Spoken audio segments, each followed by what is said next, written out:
men's emotional health is a huge thing. Emotional health and mental health in general is a huge thing. But as men, we've grown up in a society that says to be strong is to not express emotion. It's weak to show sadness or vulnerability, but in reality, the real strength comes from being able to find balance within yourself, being able to express the emotions that are coming up, and being able to honestly communicate those, whether it's with a friend, a family member, a partner, in not a kind of explosive, unhealthy, immature way. And in order to do that, you have to connect with the stories of why these emotions are coming up. We create stories from past experiences, from societal conditioning, from our parents on how to interact with the world. And one of the big things is, as men, is expressing ourselves openly. And welcome to episode number 4. I am your host, Sebastian 𝙼𝚘𝚗𝚐, and today Joe Hawley, former NFL professional of 8 years, the Atlanta Falcons, as well as Tampa Bay Buccaneers. He completely did a deep dive into who he is, and he's sharing it vulnerably with you today, and the men's work that he's engaged with. He has inspired me to truly step into my divine power and to honor who I am as a man, to talk about my feelings, to feel what I feel, and to share it, and that it's okay not to be okay. Please enjoy a wonderful conversation with Joe. As high performers, we put massive pressure on ourselves to constantly be on top of everything. This runs us down. This puts massive stress on our nervous system. And this is a breathing exercise to connect back to you, to love, to forgiveness, to sending someone else love and light. Don't do this if you're in your car. If you want to skip this 3 minutes and 30 seconds ahead, go ahead. We're going to start by putting one hand on your heart, one on your stomach. You're going to close your eyes. We're going to breathe in for 10 times and out 10 times. And you're going to send one person love and light. So we're going to breathe in for 3 seconds in, 3 out. As you do these, you're going to say, I love you, and your name quietly. You're going to start in 3, 2, 1. I love you and your name. Out. In. Out. In. Out. In. Out. In. Out. And I'll forgive you and your name. In. Out. In. Out. In. Out. In. Out. In. Out. And now you can imagine one person in front of you, anyone who comes to mind. This person is going to be shining. They are having the most wonderful day of their life. You see the biggest smile on their face because everything they've ever wanted is coming their way. People, events, anything they've ever imagined. It's easy. There's love that is radiating from them because for the first time they're fully present in this moment. They love themselves. They've forgiven themselves. And so they have embraced who they are, fully for who they are. They're one with this moment. one with life, one with light, and one with love. And so are you. And so are you. It's amazing to come into this setting with you and having all the perceived notions that, including myself, but I think a lot of people have, of what is a tough, masculine, ex-NFL, NFL man, and then you have yourself, who is, that is part of you, but such a grounded, heartfelt and loving individual. And how we connected in the very get-go, we were part of a mastermind fit for service, and it was through eye gazing. Masculine men out there, it was through eye gazing and setting an intention for quite a bit of a time. And I thought, before stepping into anything like that, I was very hesitant towards anything of that sort. And being vulnerable, I feel like, especially with someone with a statue of yours, or even any type of masculine man, I think when that happens, it just allows for beautiful connections to happen, and for people to truly be in their own genuine self, show up for not only themselves, for other people. So thank you for showing the world who you are, Joe, not just the masculine, muscular, big NFL man who you used to be and still am, but the beautiful soul and human being that you are. So thank you for being here. Thanks, brother. That's so nice of you. Yeah, it's about working to find balance within ourselves, especially in a toxic masculinity culture that has kind of overtaken the world, especially in our society. And I truly believe that's how we're going to heal the world. That's how we're going to change the world, is by looking inside ourselves, especially as men, and finding balance and honoring the feminine within and bringing that energy out.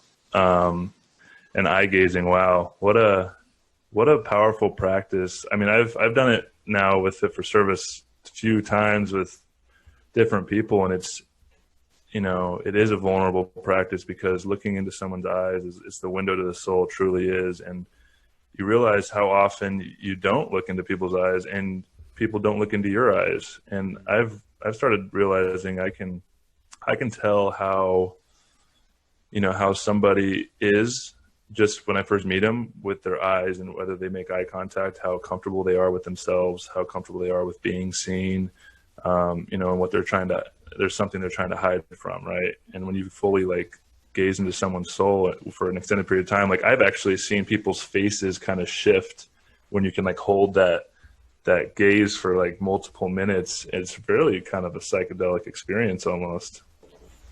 Absolutely. It's surreal. Even the little thing that we did ahead of time, and I'm going to start recording and sharing that, with the dropping into the intention and sending yourself love and forgiveness, and sending love to another person. When you start letting go of the external and your experience here and now, when you start feeling, and I think especially in allowing that and surrendering to it and allowing that to happen, and to be seen, and then also to see someone else, things starts coming to you, things that you can't really explain or put your finger on. There are,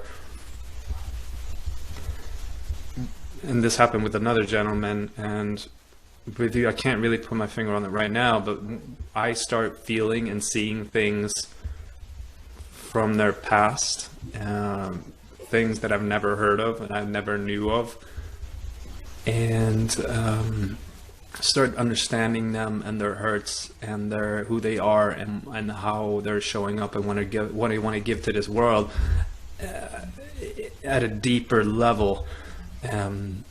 And hearing myself just speak about this, my former self would be like, "Oh, this is a load of crap. What? This is supposed to be about high performance. You're talking about this now." And yes, we're talking about this because I think the more you start embracing and accepting, you can say part of your feminine side, because we all have, or the masculine and the feminine. And what you mentioned, when you start embracing that gentle, that intuitive, that creative side, feeling your emotions. And I feel like, especially coming from a very masculine background, I shut off my emotions at one point, and it was all work, and it was all just running through walls. When you allow that to come up, I mean, incredible things can happen. You don't have to fight so freaking hard all the time. You can allow it to come to you as well. You can allow yourself to create, and you definitely have a incredible story. Maybe, I don't know if that's something you want to touch on that, but yeah, totally.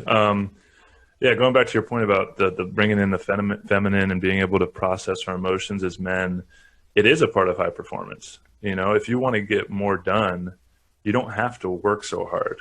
And if you can find balance and surrender into the flow, give yourself space, find stillness, find quiet, take a break from work, you will be more productive, you'll be more high performing, and you'll actually enjoy life to the fullest more. You won't be grinding. And most people who are grinding in that masculine energy trying to accomplish stuff are usually running from the emotions and running from something and trying to get somewhere, right? And you realize that this whole experience of life is meant to be enjoyed in the here and now. And part of that is creating a better life, creating a life that you love to live in.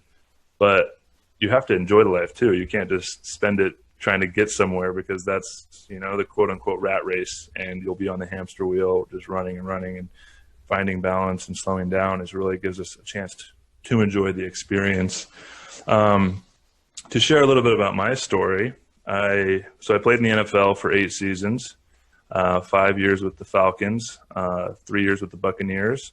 In 2017, my body was starting to break down pretty good, and I felt called, deep within my heart to move on. Football, and it was a hard decision. Football was, a childhood dream, and I made it to the very pinnacle of my career. And at that point, I was called to walk away from it. And it wasn't a popular decision. It confused a lot of people, because the people that don't understand what it's like to be in such a high performing, intense job that's scrutinized and questioned all the time for your performance, it just gets really stressful. And so I came to a point where decided to walk away. When I did that, even though I walked away on my own terms, I was still a little bit, lost and confused, and there was a void, inside myself. And it's fascinating, all this, self work I've been doing, realizing that we all have a void within us, and our consumer culture, tells us to buy more things, to fill that void with stuff outside of ourselves. And for me, that thing was football, and performing and being really that good at something filled that void. And it made me feel really good when I was doing well. And when I was performing poorly, it made me feel like, less than, pretty shitty, like I was worth nothing. And so a lot of my worthiness was correlated to my performance on the field. And that came with a lot of ups and downs throughout my career. But as soon as it was over and it was taken away, I was left with nothing. I was left with nothing to kind of, judge my success or my worthiness on. And so at that point, I went through a breakup at the same time. I was engaged to a woman I thought I was going to marry. I broke up with her about a month before I retired. And so I just felt very alone, isolated. So I ended up going on this journey to kind of go find myself, experience my freedom from football for the first time. So I bought a van. I gave all my stuff to charity. If it didn't fit in the van, I gave it away. Rescued a dog, and I traveled the country for the better part of 2 years. And on that journey, I learned so much about myself, and it completely changed my life in a lot of profound ways. I joined the Fit for Service community, where we met a lot of like-minded people through that. I've met a lot of like-minded people on the road, and I realized the power of, our inner world creates our external world. And the more we can create a loving, positive, kind of perspective and the lens in which we view reality through, that stuff is attracted to us and it finds us in the most fascinating ways. And so now that led me to, okay, now what am I supposed to do with my life still? I still had a lot of questions about my purpose outside of football, and actually joining the Fit for Service community, realizing the power of community of like-minded people, high-achieving individuals that really want to make a difference in the world. I mean, that community is called Fit for Service for a reason. Everybody's there trying to add value to the world. And I thought, man, what a difference a community would have made in my transition from football, from pro athletics. There's nothing really like that. And, you know, as a high performing athlete, I'm in the locker room for my entire life pretty much around a bunch of guys that are like-minded, that are high achieving. They know the right kind of mindset to achieve greatness. And when you retire or you walk away from the game or the game's taken away from you, that's all gone. And you have to kind of figure it out on your own. And so I felt really called to create a community for my brotherhood, for the guys that are going to be going through that and have been going through that. So I created a community called the Härt Collective, which actually launches on November 2nd. And it's an exclusive community for former male professional athletes. And I'm going to just build it and help them not only through the transition process, but I want guys that are really focused on self-development, self-mastery, high performance, coming together to collaborate, create, support one another on this journey outside of football. Because, you know, to make it to that high level, there's something really special about you. And I think a lot of guys, what they go through when they're done is they don't have anywhere to put that energy. And so if we can come together and focus that energy in a community setting, I think it's really going to send ripples out into the world. And I'm really, really excited about getting that going and bringing those guys together. Yeah, I know that was a lot, but that's kind of where I'm at.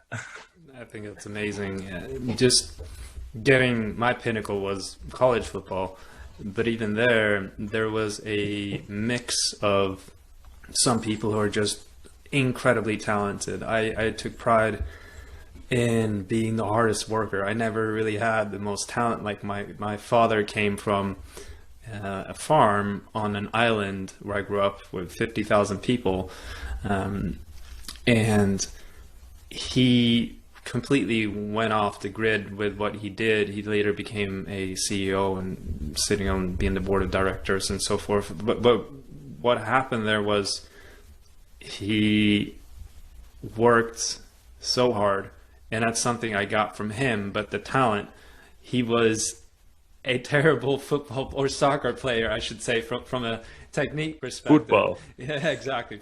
Football in Swedish. And so I took on that work ethic, and then I got into the gym when I played D2 ball in University of Central Oklahoma. And there were some guys, there's one guy came, I remember, and he was just incredibly athletic. But the thing was, he ate, I mean, the majority of the people I played with, they came from Texas, Oklahoma. Like, they had football as part of their blood. Like that was part of who they were. Like that, but what came with it, they ate burgers, they ate pizza, they ate chicken fingers. That was their diet. And then they came into the gym and they were jacked. And there was one guy, he was... Isn't that frustrating? Yeah. Like, come on, man. You going to eat McDonald's before practice? Right. How are you doing this? Yeah, it was crazy. And he was maybe 5'6", 5'7". He was a running back. And I've been busting my tail my entire life just to get my numbers up in the gym. And it was squat day. It was 1 PR day. I'm like, all right, I'm going to murder this. I'm going to kill it. I'm ready.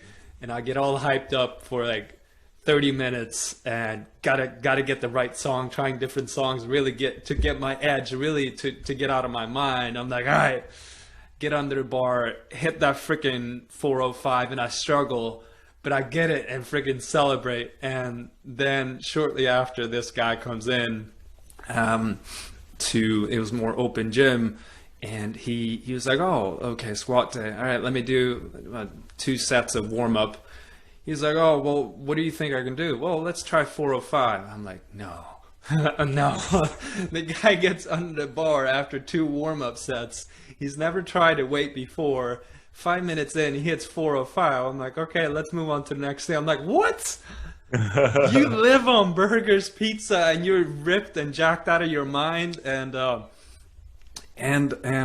yeah, you're just hit 405 like nothing.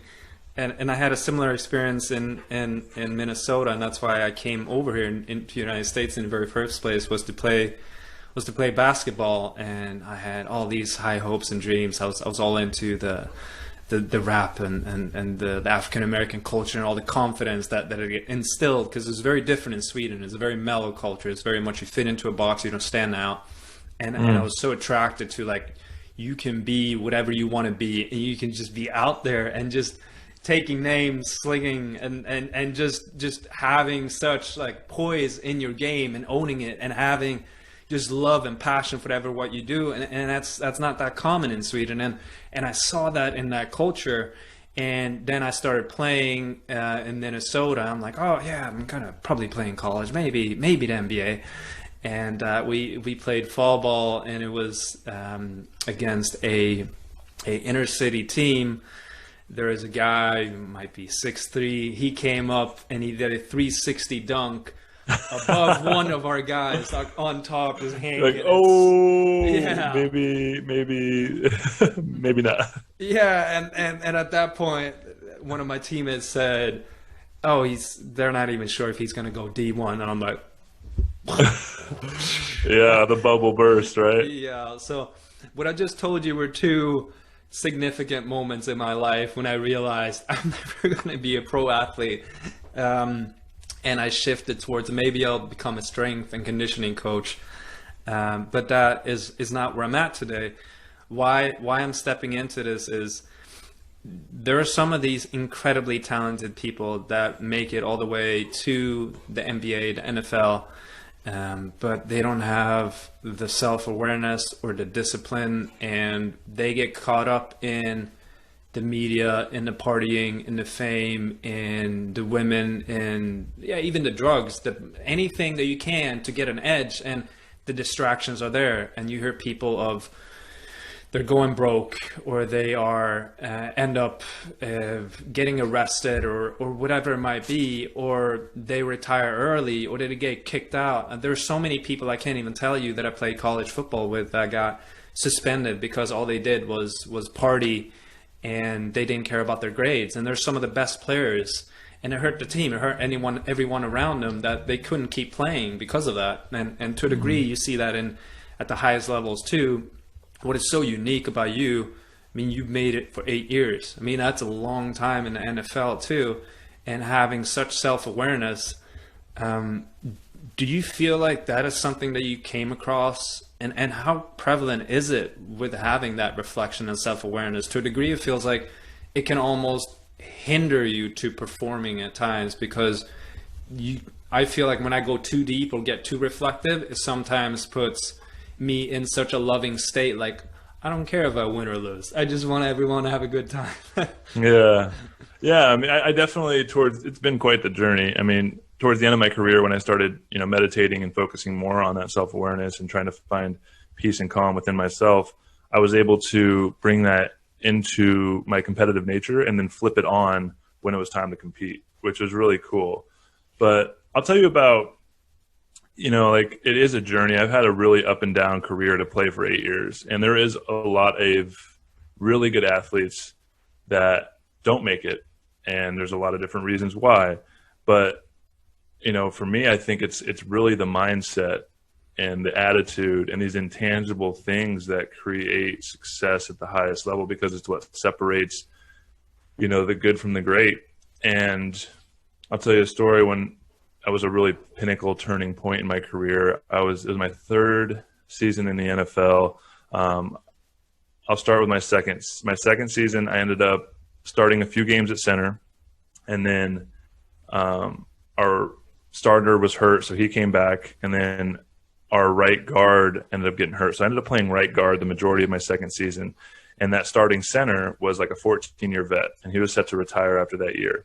And so I went into the offseason after playing 9 games at right guard, knowing he was going to retire and I was going to be handed the starting center position. So then I go into that year's draft like that off season really excited about the opportunity to become the next starting center of the Atlanta Falcons. I wanted to have my own long 12-year career. I was creating this like, you know, delusions of grandeur in my mind. And with our first pick of that draft, we ended up drafting the best center in the NFL, and he ended up taking that spot.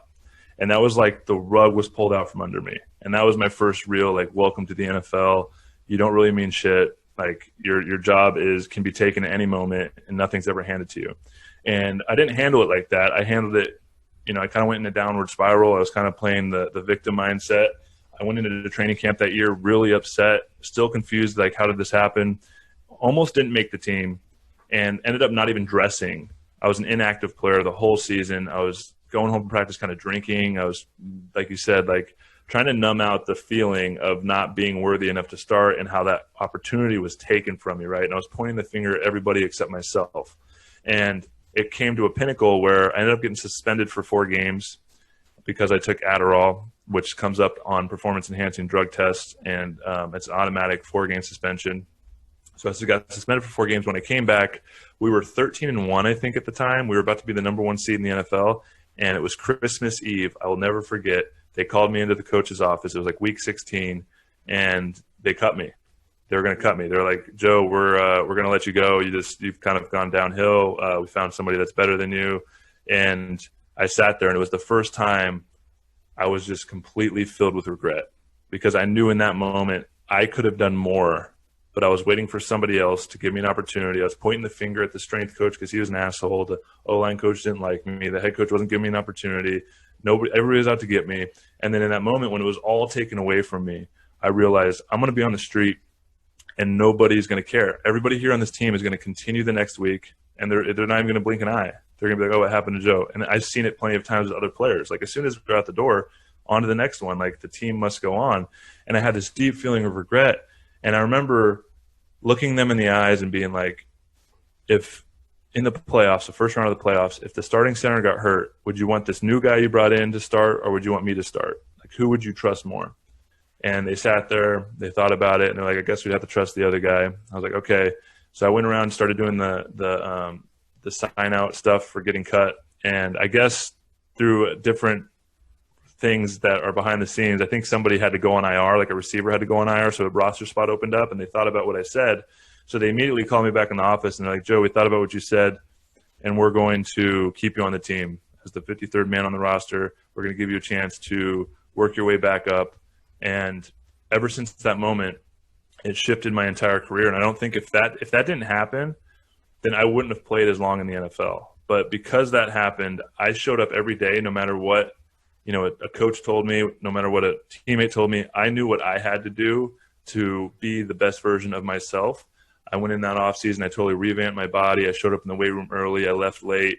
And I totally focused on myself and my inner vision. And it's fascinating when you talk about this, like, spiritual journey and finding balance within ourselves.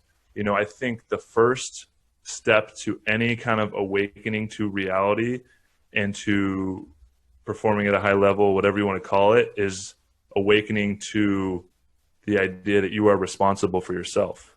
And we all come to that point at some point where it's like, okay, I am where I am at in life because of my choices and what I've done. And there's really nothing outside. Everybody has different circumstances that are external, but if somebody has overcome those circumstances that you have that are similar, then there is an example of it is possible. And so it comes down to the stories I'm telling myself about why I can't. And that moment in my life completely shifted everything. And once I started taking self-responsibility, I started wanting to learn more. I started wanting to read books. I started taking on the responsibility to get my life to where I wanted to be. And that, you know, now that my career is over, I take that into my everyday life. Like, where do I want what's the vision of my life? What do I have? What do I want to create? How do I want to live? And I have the ability to create that. I am a sovereign creator in this reality, and it just takes a lot of work. But once you open up your eyes to that and you have that experience, and that's why a lot of people say they go through a bad experience or something that kind of calls them out, it totally flips the switch for them. And everybody kind of has a story like that. And that's mine. I think what you're what you're bringing up, it comes to mind. It happened to me, and I took the other route that is one of the regrets that I have, is I played for 1 year college football. To just compress my story, I went through an agent to play at Lindenwood University, which was became a D2 school in Missouri. And when I came there, more or less, they said, well, who are you? I'm like, hey, I'm supposed to be on the team. Like, what are you talking about? They're like, no. No. Like, this was the exact words that the coach said. Like, who the fuck are you? I'm like, what, are you kidding me? Wow. Yeah, and I'm like, I just left my home country, everything, to come here, and you're asking me, who the fuck are you? And more or less what it came down to, he said, well, we don't have enough spots. Like, what do you even play? And I'm like, I'm a corner. I'm like, no. Like, he said, no, we don't have enough. Like, do you kick the ball? I'm like, yeah, I can kick the ball, but I don't, like, that's not what I do. Because I was European, of course. Like, he drew that conclusion. Like, yeah, soccer player. And he was like, okay, well, come and see me in the offense. What did that turn out to be is go and try out with the other kickers. Like, right now, we have too many people on the roster. They were an NAIA school, so they didn't have a limit to how many people they could have on their roster at that point. They had over 100 people, 115, 20. And so I went, I tried out. And we can go into this later on, but one of my self-limiting beliefs there, I barely made it. I was like right on time, or like tying my shoes when I arrived. And that's something that's perpetually kept on following me, is that I don't feel like I'm deserving to receive incredible and beautiful things, and therefore I find myself in self-sabotaging modes, and that's barely being on time or being right, like just a little bit late. And they even made that comment, but that is a different point. But what happened is I kicked the ball. There were 3 other kickers. I felt like I was better in some ways, but what it came down to, I haven't heard from the coach, and he said, yeah, we'll talk to you in the next few days. I didn't hear anything. I come back a week later. I'm like, hey, what's going on? Like, oh, well, who are you again? Oh yeah. Like, remind me who you are. And it was really like, hey, wow. It was crazy. And then it's like, oh yeah, like, well, yeah, we don't need you on the team. I'm like, why? It's like, yeah, you're as good as the other kickers. We don't have, like, there's no need. Just get stronger, get faster, get better. Like, what?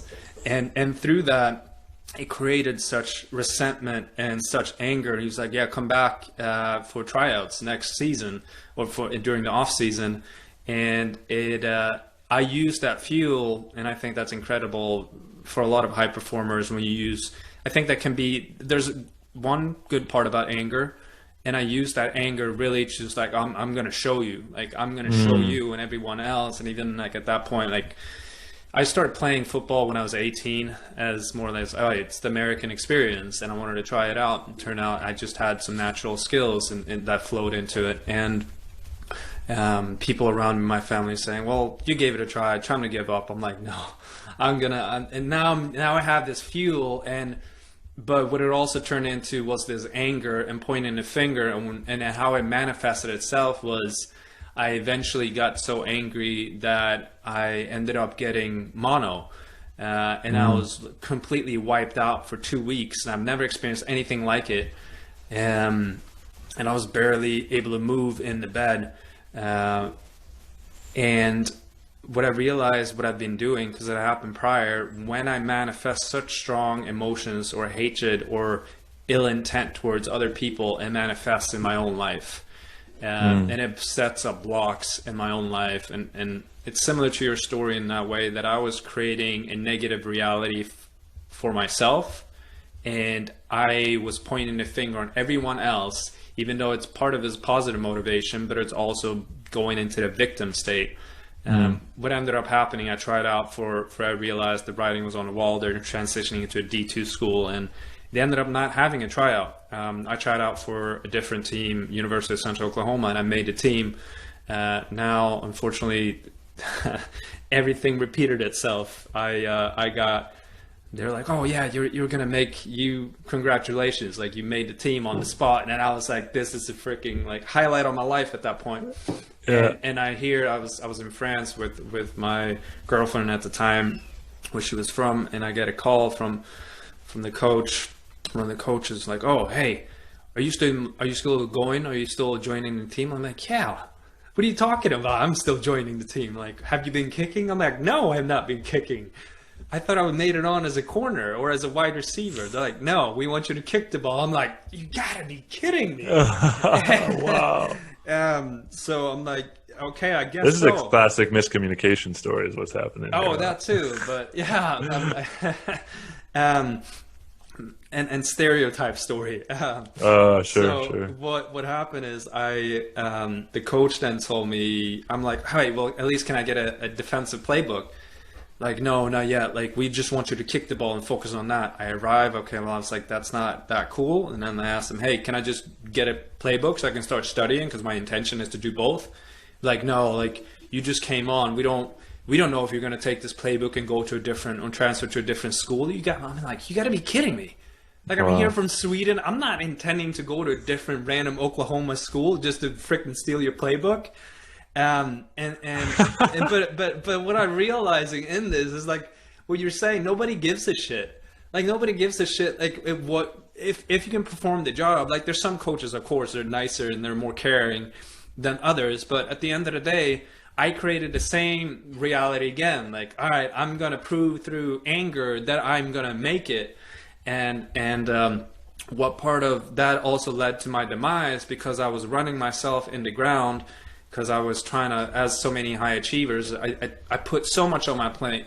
Eventually, all the coaches got fired that year. There's one coach, the one I had, who never played football, who was not fired, and I'm like, this can't be. They brought in this whole new coaching staff, and their intention was, we're going to run you into the ground, and we're going to see who is tough enough in order to stand, because we feel like the prior coaching staff they were just weaklings. Like, we want to show what you're made Like of. that always happens when new coaches come in. It's like, Yeah. come on. And at that point, I'm like, all right, I'm up for a challenge. But in the same time, I'm finishing college in 3 years. I'm working a part-time job, and I'm playing football. And for anyone who has been a college athlete knows how much that goes into that. And I run myself into the ground because I want to lift the heaviest weights, be the fastest in all the conditioning drills. I end up waking up, and this is like a serious guy who goes into the deepest nitty-gritty parts of pushing you to the edge. Waking up, finding myself with PTSD, like in the shower at 3 in the morning, thinking that I'm late and shivering, like what is going on, and waking up eventually with nosebleeds every morning, and Wow.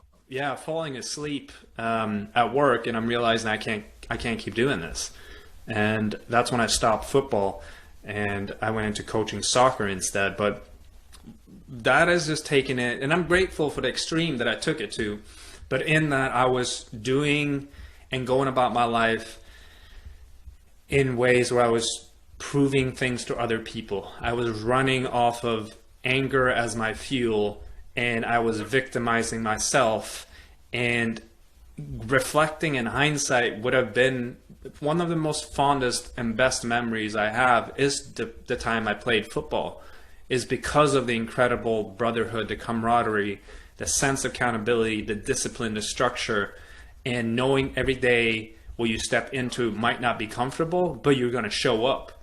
And the more you let go of those emotions of pointing fingers and feeling like you're not enough, or ill will thoughts about other people, the more it just brings you down. And the more you just embrace it and go head on and just be incredibly much more in the present. And that is one of the things I wish I would have done differently, is probably, I wish I would have discovered meditation.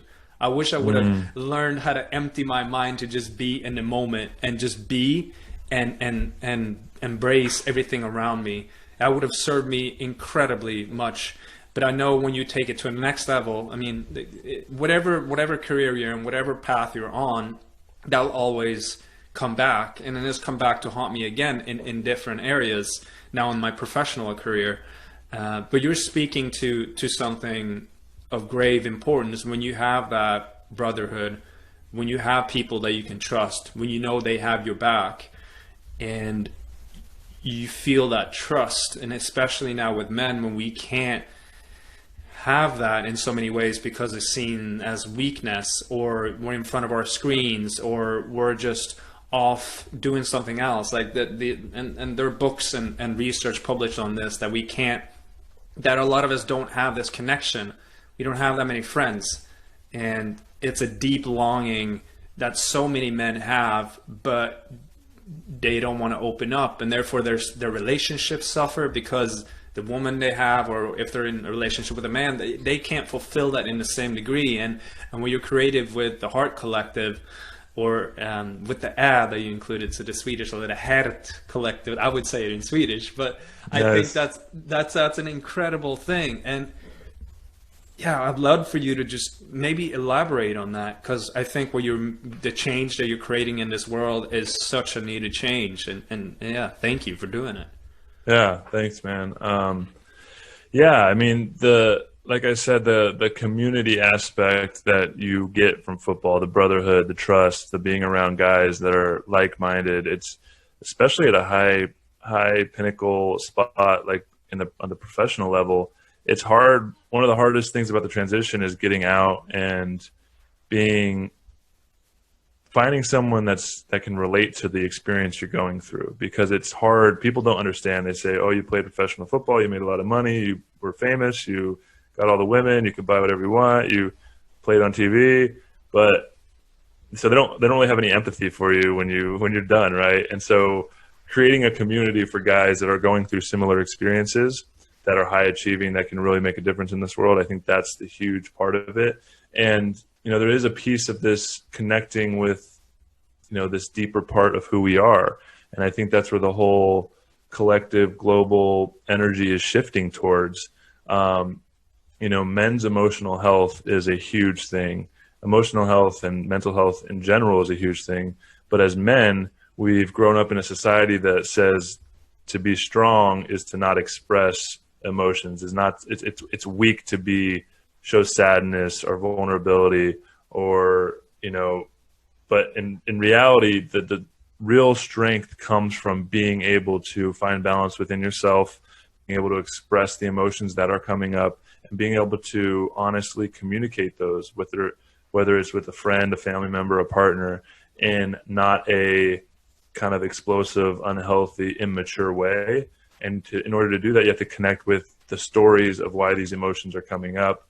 We create stories from past experiences, from societal conditioning, from our parents on how to interact with the world. And one of the big things is, as men, is expressing ourselves openly. And I got involved with a community called 𝙼𝚊𝚗𝚗𝚐, and I met the founders of that company, and they're really doing big things in the men's emotional health space. They've created these men's groups, and they just created an online platform, and they've actually been a huge resource for me in creating my community.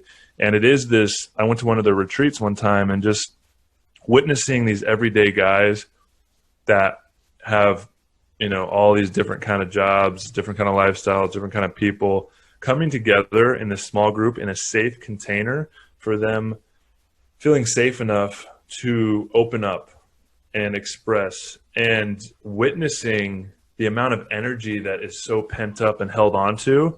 And when it's finally able to release, the power of that. And I know you've experienced it, I've experienced it, because we're on this journey of releasing these energies and being able to express them in real time. But there is a lot of science and a lot of literature on if we hold in these energies and these emotions and we don't express them in a healthy way, that manifests into physical disease and different things, like you said, with your mono, with the anger and the bloody nose. And so if we have this stress, the anxiety, these emotions that we don't express, the grief, the loss, whatever it is, then it manifests, and we hold it into our physical bodies, it manifests in physical disease. So in order to find,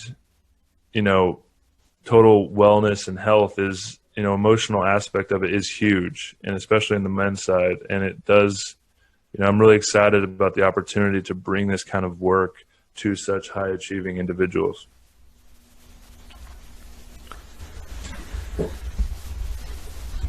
when you have these athletes who have laser focused for years and later on know what to turn that energy towards, and you see that with military as well,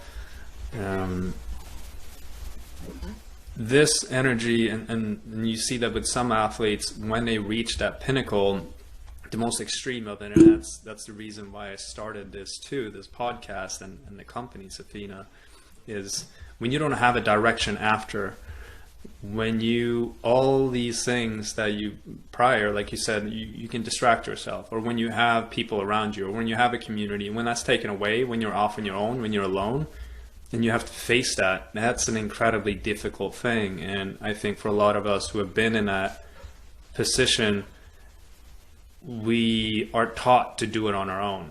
Like, yeah, I'm strong, I can do it on my own, I'm a tough man, I'm not going to ask for help. There's one story that stuck with me from someone from Oklahoma, where they said that this man had gotten himself in such financial trouble. It was an uncle of someone, so he seemed like a regular guy, you know, stalked, but like several years later, the family found out that he had been living off of dog food for years, because he was in such dire, desperate mode. We couldn't make ends meet, but he needed it to live, so he ate dog food because it was the cheapest he could get, and it was still had the nutrients in it. And I think that's an extreme example, but I think what we're as men are able to get to at times, just because we don't want to ask for help, because it means it's so shameful to ask for help. And you see, there's one story that came to mind with a gentleman who was in the Navy. He was a Special Forces Navy guy, and the trauma and the guilt that so many of them carry with them after someone has fallen, or they can't deploy, or they can't be there with their brothers. He said that he almost on a daily basis would drive down doing over 100 miles per hour, with no shirt on his Harley, drinking whiskey as he was doing it. And he just wished that a semi truck would slam into him, so he would just be over, so he could just be taken out of his own misery. And wow. You hear that with Michael Phelps, for example, or even 𝚼𝚊𝚗𝚗𝚗𝚗 when it's taken away, or Shaun White, like they get into when they've reached the pinnacle of everything that is ever imagined, like they won the Olympic golds. They are so incredibly decorated. What else is there to life? Yeah, what next, right? Yeah, what next? And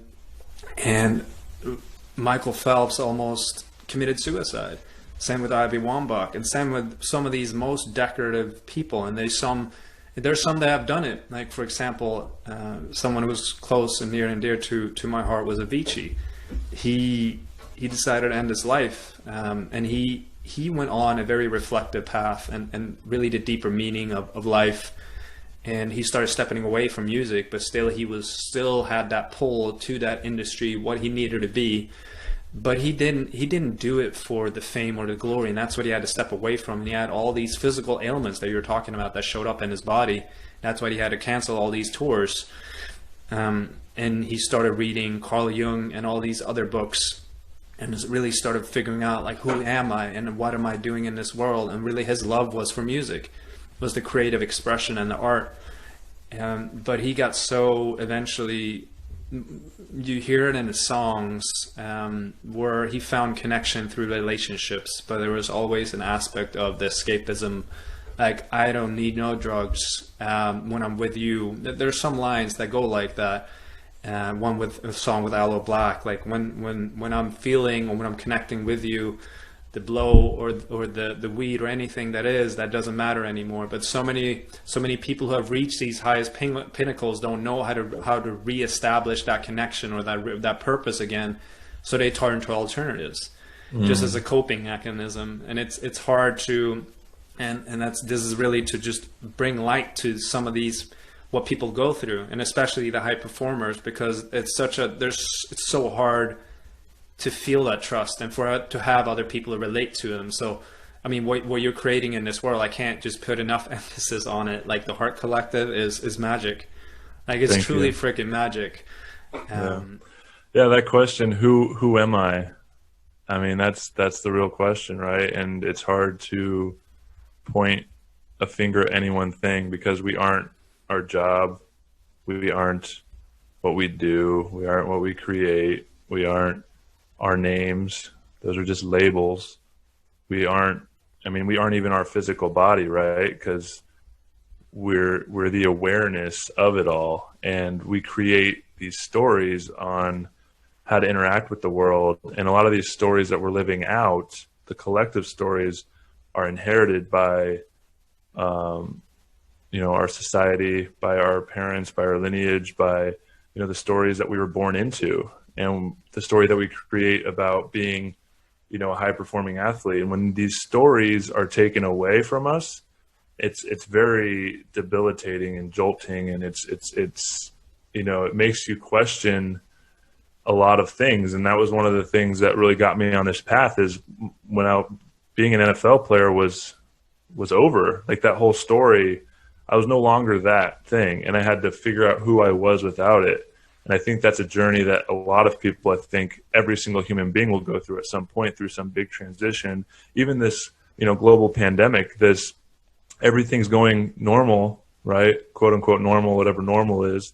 And then this whole thing shuts down the world.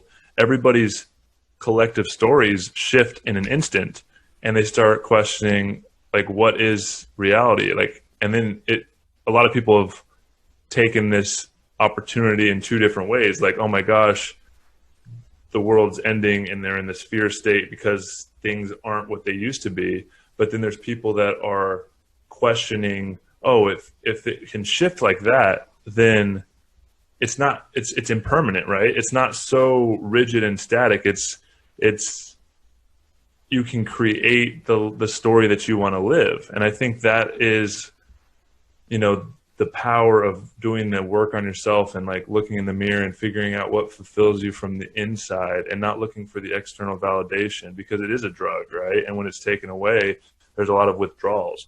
And it's just really fascinating, like re-questioning reality, re-questioning the stories that we're living. And it is a spiritual experience, because we're all spiritual beings.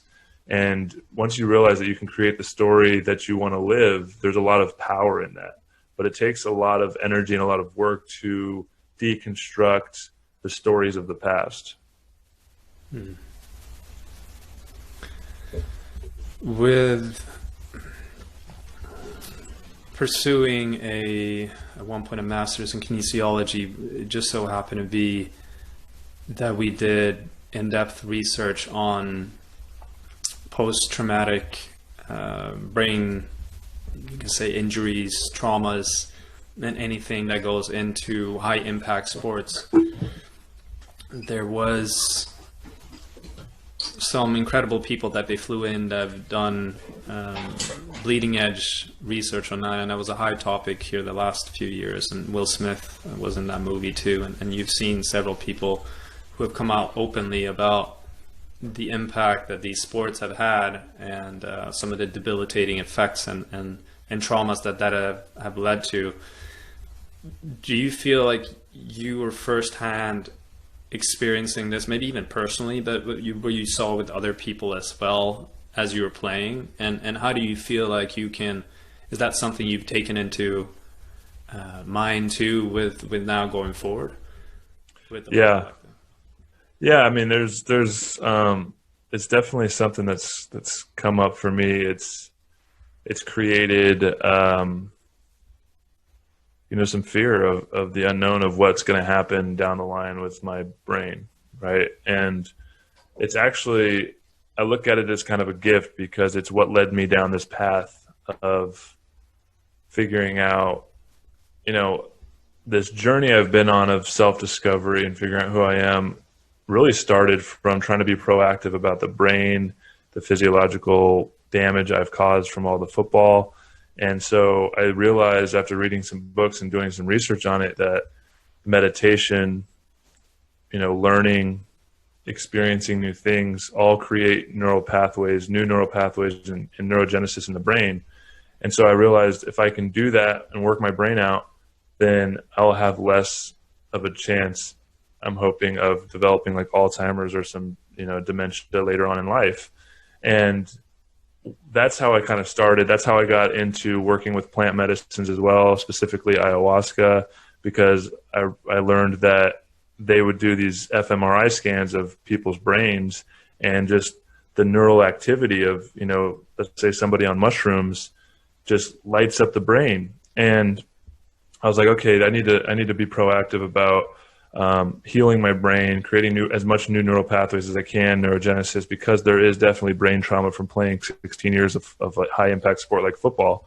And what that led to is a lot of deeper understanding of my reality, my perspective, the lens in which I perceive, and all the stories like I was talking about. Because when you sit in silence and you meditate and you really kind of go deep and drop in, you quiet the mind and you create space, and you realize I'm not even my mind. I'm not even my thoughts. Where do these thoughts come from? I'm not quite sure. But when you sit in meditation and you take a step back and you become the observer of the thoughts, you start realizing that these thoughts that are coming through, that you're not creating them. They're just kind of spontaneously popping in. And then you realize you don't have to attach to them. And that kind of creates this space to interact with reality in a lot more peaceful way, a lot more calm way. And then you get to a certain point where you start realize you quiet the mind enough where you can start using it as a tool to create. And then you can start working on envisioning the life that you want to create. And there's, a lot of talk about like manifesting what your reality. And in football, there's a lot. I mean, my coaches always used to talk about, visualize success, visualize the play as if it's happening so that you can get more reps. And then that creates, neural pathways in the brain of your body actually going through it. And they've done studies about, people doing bicep curls, and then a control group of people just thinking about doing bicep curls, and they actually grow the same, or just maybe not as much, but they definitely grow more than the control group of people doing no bicep curls. And it's really fascinating, the power of the mind, mindset. And we're just like, science is just starting to tap into this power of what we actually are and what we are actually capable of.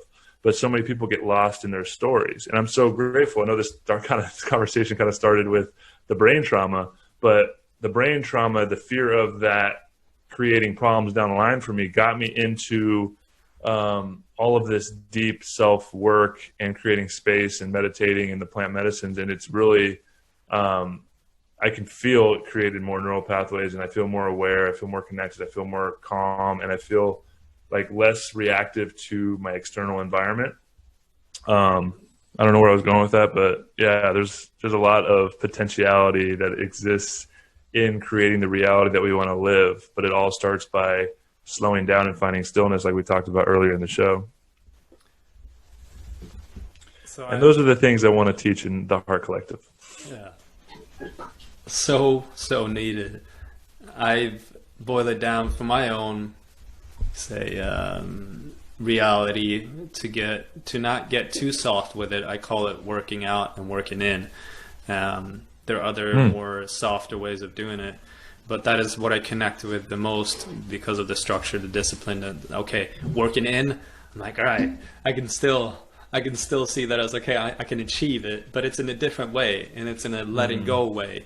Instead of force, it's about retraction. It's about completely surrendering, but it can also be made into, you can say a little bit, a competitive or a measurable experience. And you see that with, for example, Muse as the meditation headband that measures your brain activity and how much in what a state you're in, and different, and you get a response with different noises because of it.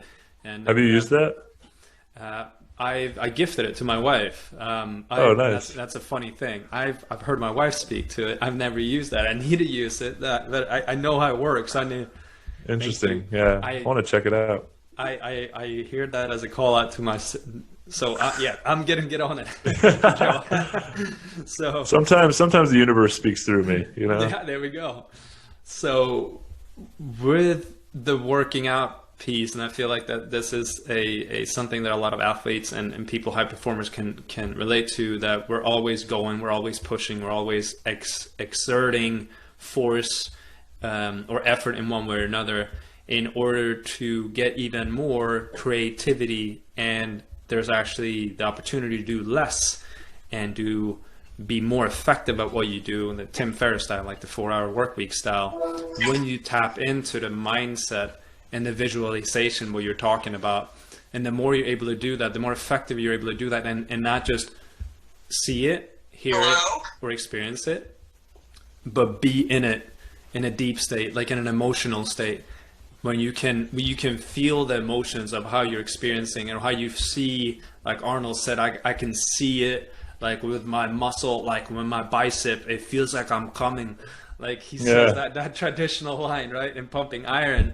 But that is what really, one of the main things that led to his extreme success, because he has this incredible self-belief and visualizations and these practices, internal relationship and practice, and you call it working in, that he's doing. And with the meditation, that creates this space for you. Like you said, you step outside of yourself and you see everything so much clearer, and it becomes really, you now know what your reality can be like. You can run your reality and draw things into your life instead of having things become your reality and you get reactive and pissed off because, oh, this and this is happening to me. No, these are things that are happening.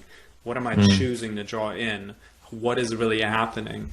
And that is with what you're touching upon with the Härt Collective, and creating that space for people to embrace that, to know that you are not your stories, you're not your reality or whatever you're reacting to. Like, you have so much power. Yeah, that's an amazing part that you're doing. I keep on repeating myself because I get so excited about what you're doing. Thanks, brother. When you went on this journey, and I can't imagine there are a lot of people that do that, on your 2-year journey in a van, and you let go of all these possessions, maybe you have some stories of people that you came across during your career where you saw the opposite happening, maybe the darkness of success and some of the things that you experienced, everything maybe from coaches to players that you learned from, or maybe that stood out to you, but also other people that you see like, wow, I admire the heck out of this person, or this was a significant event.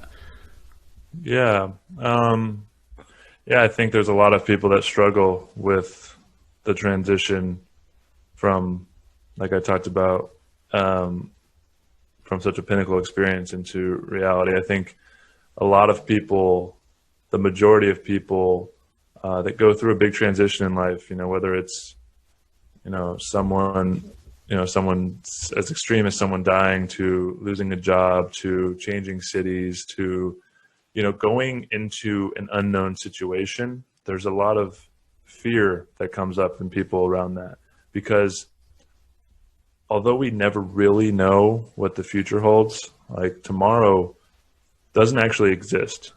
Yesterday doesn't actually exist. The only thing that is actually real, tangible, is the present moment. But our mind is a powerful tool that creates, can project a future reality, and it can store memories from the past, but they're all from the lens of our experience.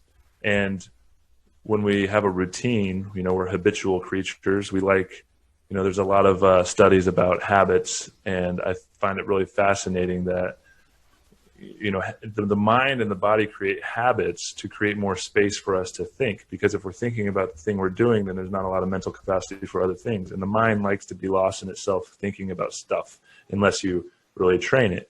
And so we create these habitual patterns. Like, a good test is to, when you wake up and you brush your teeth in the morning, like, I guarantee you're not thinking about brushing your teeth, right? You're thinking about something else. You're thinking about what you have to do during the day. But, using these different little things as opportunities to bring it back into the present moment and actually be with the brushes hitting your teeth and feeling what that feels like. But a lot of us are so lost in our minds, and the body and mind create habits so that it can have more mental space to think. And we create these routines and these habits. Like, I guarantee most people take the same route to work every day, the same route they walk their dog, they do the same thing for breakfast, you know. So it's just we create these patterns, and so we create a future that projects that we know what's going to happen. And then that's what I was talking about earlier, when something shifts that dramatically, you know, like losing a job, or a pandemic happens, or you have to change cities, or you go through a breakup, then all of a sudden there's this dark cloud of the unknown. Your mind no longer has a future to project, and there's a lot of fear around that unless you know. And it's having the perspective, understanding that you have the power to create your future reality anyway.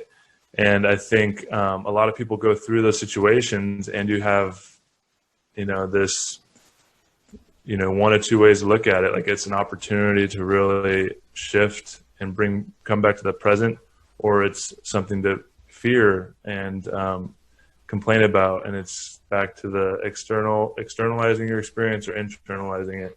And, you know, what just came up for me is that's why I love travel so much, right? Because when first time I left the country, I went to Costa Rica. It was like that experience of going somewhere that I'd never been before, and a country I'd never been before. And I had a lot of these stories, especially growing up, like the world's a scary place, and, you know, it's dangerous. And so I went to Costa Rica, and I had no way to project a future during that 10-day trip because I'd never been there.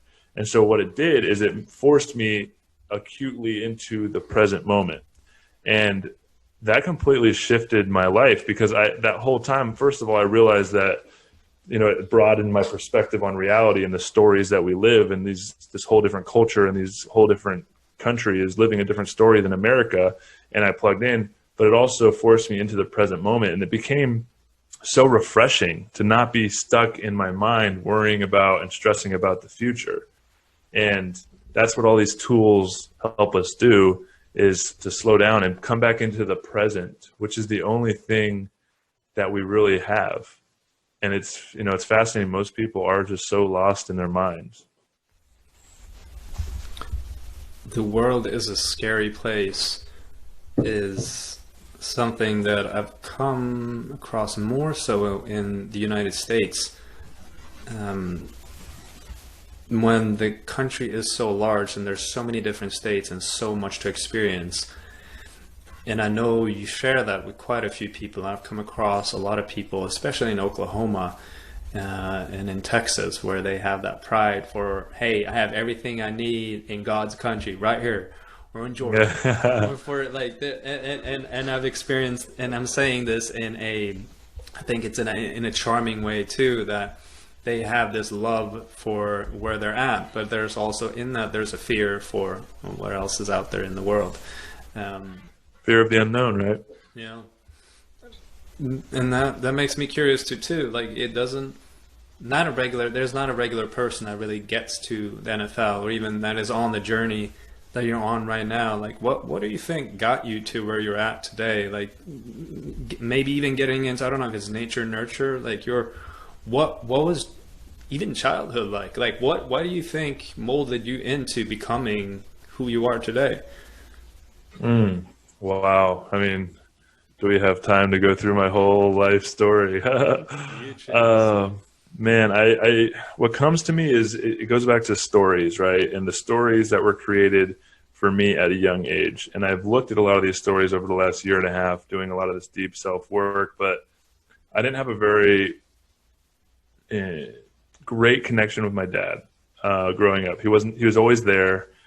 He wasn't a bad dude. I didn't have like a bad abusive relationship or anything. He's a great guy, but he just didn't have a lot of life experience, and he wasn't very present with me growing up. He didn't give me the attention or love that I needed. Because of that, I was a mama's boy. But when I found football and started getting attention from these male role models, these coaches giving me love and attention, and it really created this story of, this is how I can receive the love and attention that I want, that I need. And obviously this is all unconscious when I'm going through it. I've really done some deep work to understand these stories, but that's what attached me to the idea of being successful at football. Someone told me, wow, you have an opportunity to be good at this. Just people were showing me attention. I was like, oh my gosh, like I need to really focus my energy on this. And that is how I filled that void, like we were talking about. And so, you know, that's what created this desire to be the best I could be at football. Obviously I was really gifted, but like you, I mean, I was definitely not the biggest guy. I was probably one of the smallest guys in the NFL at my position, but I wanted it so bad and I worked so hard. And, you know, football taught me so many lessons on, you know, overcoming adversity, the power of mindset, you know, overcoming self-doubt, other people's doubt, and believing in myself. And it was a journey with a lot of ups and downs. But it taught me so much, and all those lessons really transfer over into, you know, real life. And I feel like I'm at where I'm at because of all the lessons football taught me and all the growth that has occurred throughout my life. And I think, you know, one of the best attributes that anybody can have, and I really try and show up with this every day, is not knowing. Like, the more I learn, the more I realize I don't know. And, you know, people that think they have it all figured out are sadly mistaken, and their growth is going to stunt because of it.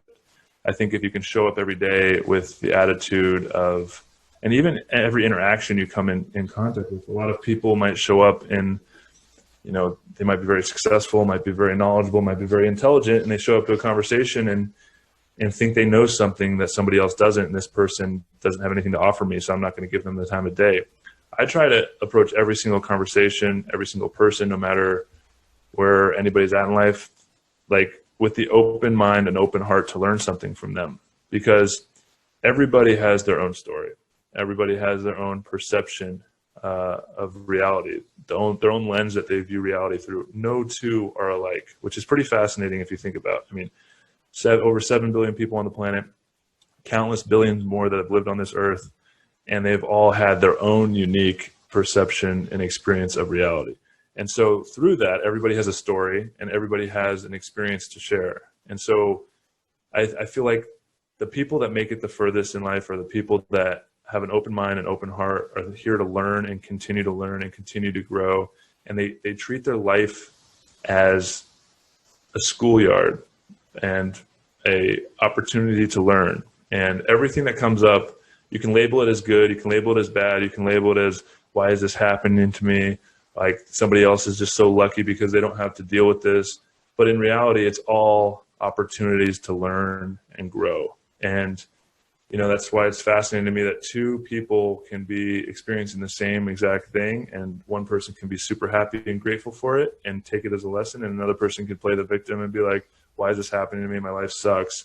I'm just never going to make it. And it's really all comes back to that internal story and the lens in which we perceive reality. And a lot of people's lenses are fogged. And if we can learn to clean those lenses through tools like meditation, journaling, yoga, movement, trying to put energy and time into creating space, you know, that's really kind of my journey and how I try to show up each day is here to learn. Aubrey said this, Aubrey Marcus, your greatest hurt is your greatest superpower. And that gave me permission to embrace some of the hurt that I've been carrying with me, and not just seeing it as a curse and having it as something to be angry about or be sad about. And I think there's a time and place for any event that you feel has slighted you, or that you have felt and negative emotions come up with. I shouldn't say negative, but difficult emotions come up with. For me, it was similar to yours, feeling like I needed to deserve my father's love. I was not worthy enough of his love. So a lot of my life has been built upon achieving and doing things to prove that I'm good enough for my father. and it really struck a chord with me where you were saying these coaches showed up as male role models, and that is really what you wanted and needed. And when you saw that they gave you that, that really is what gave you the motivation to become better. And I'm sure, well, for me, I saw that there was a return when I did do well in sports. Then I got more attention from my father too, and then he would come and just show me all of his attention when I played a game. But then I would be all just like, oh, am I doing well enough? Am I doing well enough? And get all up in my head because of it. But that is because you get nervous to lose the love, right? If you don't perform well. So then the love and attention is reliant on your performance on the field. So then it creates a lot of stress and anxiety for you to perform, or else you're going to lose that one thing that you started playing for anyway. Yeah. And now I've been, as you have the last few years, doing even more work on just embracing that, and I've been angry at that, and I've been sad about it, but now also just loving it and embracing it, and just seeing it as a gift. Like thank you, Dad. Like thank you for the past that I have, because it's led me to where I'm at today. Like, yeah, it's a hurt, and it's still with me, but it's also taking me to heights that I wouldn't have really gotten to, and if it wasn't for that. And for you, there's no childhood, there's nothing that is ever perfect. It's all just different experiences, and it's all how you choose to look at it and your perception of what has actually happened. You now done something incredibly brave, and very much stepped out of the regular mold of, you were a more muscular, bigger man from a physical size perspective, and diving deep into what some people poo-poo is the spiritual journey, or even losing the identity and diving deep into yoga. That is something that kind of is the biggest thing for me, is I was so attached to my physical appearance of lifting heavy weights. But then COVID hit, and I realized I need to stop. I need to stop this obsession about my appearance and my muscles, and I need to go into just being present in how I show up. Like you said, I think that's beautiful and incredibly humble of you to give your attention to whatever is in that moment. And I experienced this, especially with Zoom, a lot of Zoom meetings, a lot of people are multitasking, and you can feel it right away energetically when someone is doing something else. Like, we're so tuned to that, like where your eyes are going or where your energy is. Like, you feel it right away. And I feel, especially when you've been at such a high pinnacle of your career in the NFL, a lot of people create this, I'm on a pedestal, I'm better than you, and I want to give you my attention or the time of the day. But you having that open-mindedness and just that genuine, I mean, I've felt it. Like, it doesn't matter who you are, you're a living creature, and I will treat you with love and respect exactly for who you are and how you were created. That's amazing. Yeah. There's a lot. I don't know if there's a question baked into it. I don't know if anything comes to mind, but there's a journey, and you've done a lot of work. I will say that, in my opinion, I think the biggest gift that anyone can offer another is presence. Like, actual loving presence, being present with somebody, especially in our society, our fast-paced culture, where we're, have our smart devices, we constantly being bombarded with content and information and connection with everybody we've ever known. To sit down and be present with somebody, it's difficult to do, and it takes training. You have to train the mind, but it's when you provide that container and that energy, that's where you can create real magic and allow someone to really open up and be vulnerable and share with you, because it's a safe space when you're actually present with them. It shows that you actually care. If I'm telling somebody a story about myself and I'm opening up a little bit and they go and check their phone, I'm immediately like, if you don't care about my story, like, I'm just not going to share it, because I don't need to share it, right? But if it's so healing for somebody to have that space to share something and really be heard by another. Yeah. How now today, how do you choose to focus your attention on what you're doing? Because there's so many different paths you can go down. and you're choosing to be incredibly present in what you do. Why are you, well, I know the path of the Härt Collective partly, but maybe for like, there are more things that you do. Like, why is it, how do you choose to focus your time, maybe even getting into the tactical and strategic part with, because I think that collides, and that is something that I've still spent time on. How do I combine the being and the presence with the actual doing and the productivity? How do you? That's the magical question, huh? I think everybody's trying to figure out, and I think it's a personal journey. I think there's a lot of trust and a lot of faith in my life to continue showing up for what I'm being called to do. I feel like the things I'm creating are bigger than me. I feel like this community is coming through me. I'm not doing it for selfish reasons. There's a lot of actual self-limiting beliefs and a lot of fear around it that I've had to work through to get rid of the resistance so that it can come through me fully.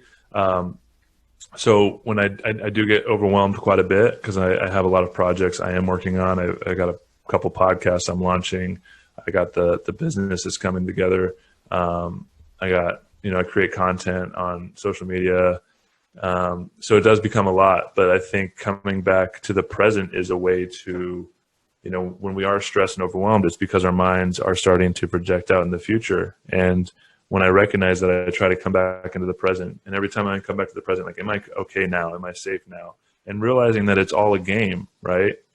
Like, we're in this reality, and it is literally, if you think of it as a game, then you don't take it so seriously. It's the people that put their worth and their validation on the things they're creating, externalizing their experience. If something fails, then they're a failure, right? And I think through all the practices and tools and creating that space, I realized that I am not the things I'm creating. If, the Härt Collective doesn't work out, or if something I'm working on doesn't work out, it's not I failed or I'm a failure. It's, okay, like, this thing I created isn't working out. And so treating it like a game and playing it and having fun and enjoying the game, enjoying the experience, and not taking it so seriously is a huge piece for me to find balance when I have so much going on. With all these high achievers, high performers, elite performers, what is one advice that you would give to them, regardless of where they're at in their career?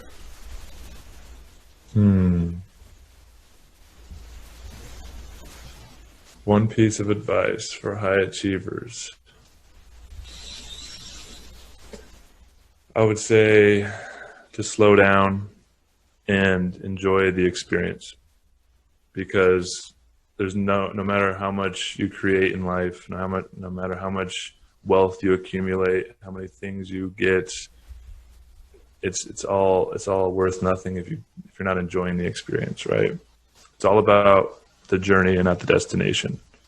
And if you're not enjoying the journey, then figure out how to, because that's why we're here.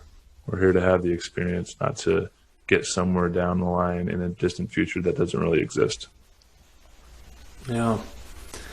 J. Cole has this song where he says, there's always going to be someone with a bigger house or with a bigger whip or a nicer whip. Then he goes back to the house, but it doesn't matter if you have it along as these motherfuckers in that house don't love you dearly. Uh-huh. And he goes back to, I think being broke is better. The good news is that you came a long way. The bad news is that you went the wrong way. Speak on it. My man.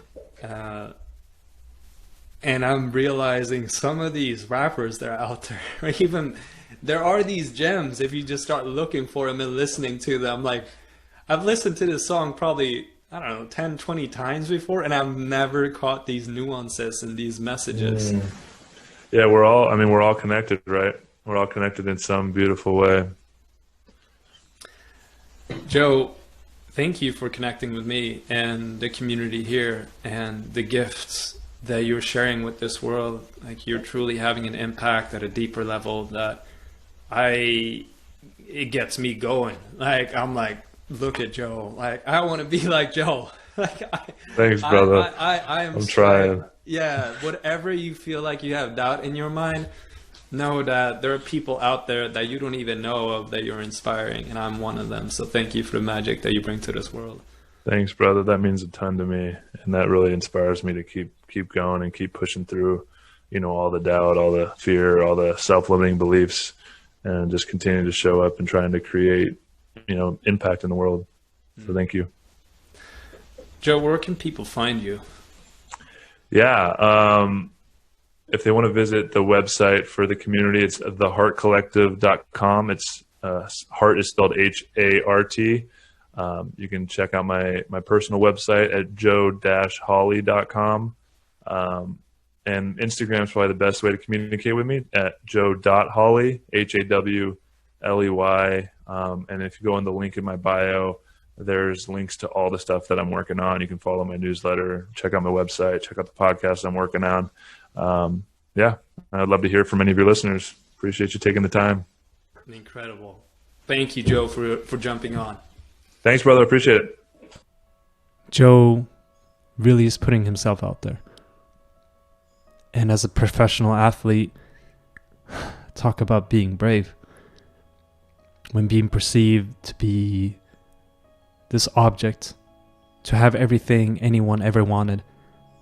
But there's so much more to it. And I'm so grateful that Joe came on to share this. And thank you for tuning in and listening to it. If you want to connect with Joe, the Härt Collective, the men's group for athletes, or any of his incredible initiatives, he has 3 podcasts. So if you want to listen to them, all of this is linked in the show notes. I'm just bewildered by this amazing conversation and the inspiration I will take so deep into my day, my purpose, and my work. Thank you for being here. Sending you much love.